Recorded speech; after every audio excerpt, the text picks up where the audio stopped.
what's happening in my perspective in the world is that uncertainty is increasing more and more and more. So if we just consider that money is one of the definitions of money is as an insurance policy on uncertainty.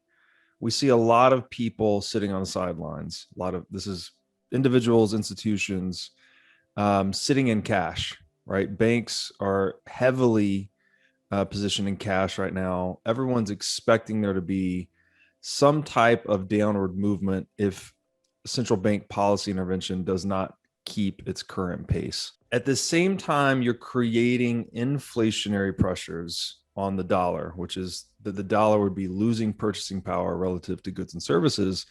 There's this counterbalance in that there's a huge reservation demand to hold dollars, to hold the optionality that it gives you in the event we have some downward volatility in the market. That's why I think that the dollar could continue to strengthen for some time until we see some shocks like this. So, in terms of the headwinds that get Bitcoin to a $307,000 mark, I actually think that should we have any deflationary shock, then people move back into the market. That could be enough to actually decrease the deflationary pressure on the dollar and put inflationary pressure on it, such that Bitcoin, the asset inflation associated with Bitcoin, resumes, and we get back to a $307,000 mark.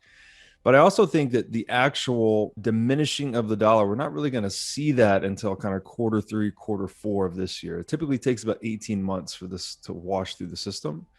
And this really just started in March 2020, the central bank response. So I would still be looking for a, October, November shakeout of the US dollar. I don't think much needs to happen, actually. You need to get kind of some fear out of the market, some uncertainty out of the market, some people off of the sidelines. That would help. But even if that doesn't play out, I still think that price target is in the cards for Bitcoin